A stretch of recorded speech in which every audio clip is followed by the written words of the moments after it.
അപ്പോൾ ഞങ്ങൾ ഷോപ്പിംഗ് ഒക്കെ കഴിഞ്ഞ് തിരിച്ചു വന്നു. അപ്പോൾ വാങ്ങിയിരിക്കുന്ന സാധനങ്ങൾ ഫസ്റ്റ് ഈ ക്രിസ്മസ് ട്രീ വാങ്ങി. പിന്നെ ഈ ക്രിസ്മസ് ട്രീയുടെ കൂടെ കുറേ ക്രിസ്മസ് ഓർണമെൻറ്റ്സ് വാങ്ങിയിട്ടുണ്ട്. എത്ര എണ്ണം ഉണ്ടെന്ന് ഞങ്ങൾ എണ്ണി കാണിക്കാം. 1 2 3 4 5 6 7 8 9 10 ഒരു മേരി ക്രിസ്മസ് 11 12 നമ്മുടെ തലയിൽ വെച്ച് സാധനങ്ങൾ വാങ്ങാൻ വേണ്ടിയിട്ട് 1000 റുപ്പീസാണ് എടുത്തത്. അപ്പോൾ അവസാനം ഒരു 200 റുപ്പീസിൻ്റെ സാധനം വന്നപ്പോൾ 190 ആയുള്ളൂ. അപ്പോൾ ബാക്കിക്ക് ആ കടക്കാരൻ ചേട്ടൻ തന്ന സാധനങ്ങളാണ് ഇത്രയും. അപ്പോൾ ഇതെല്ലാം കൂടി ഇപ്പം എത്രയായി? 16 സാധനങ്ങളായി. അപ്പോൾ നമുക്ക് ക്രിസ്മസ് ട്രീ എങ്ങനെയാണ് സെറ്റ് ചെയ്യണേന്ന് നോക്കാം. അപ്പോൾ അത് നമ്മുടെ ആച്ചുവാണ് ക്രിസ്മസ് ട്രീ സെറ്റ് ചെയ്യാൻ പോണത്.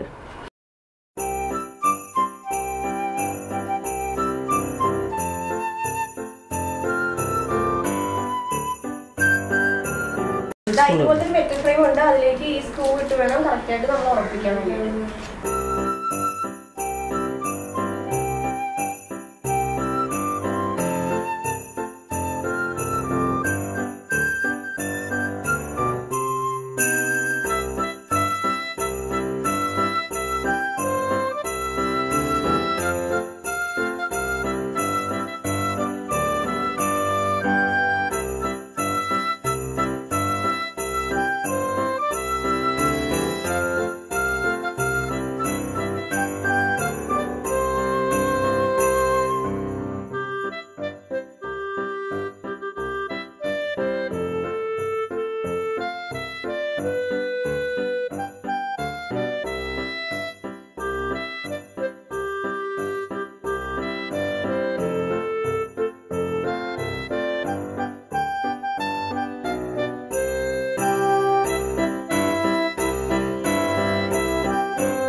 അപ്പൊ ഇതാണ് ഞങ്ങളുടെ ക്രിസ്മസ് ട്രീ. ഈ ക്രിസ്മസ് ട്രീയും അതായത് 5 ഫീറ്റിന്റെ ക്രിസ്മസ് ട്രീയും അതിന്റെ ഡെക്കോറും എല്ലാം കൂടി 1000 റുപ്പീസിനാണ് വാങ്ങിയത്. അതിന്റെ ഹോൾ വീഡിയോ സെപ്പറേറ്റ് ആയിട്ട് ഇട്ടിട്ടുണ്ട്. അത് കണ്ടിട്ടില്ലെങ്കിൽ തീർച്ചയായും കാണാൻ മറക്കരുത്. അപ്പോ എല്ലാവർക്കും എന്റെയും കുടുംബത്തിന്റെയും ക്രിസ്മസ് ആശംസകൾ.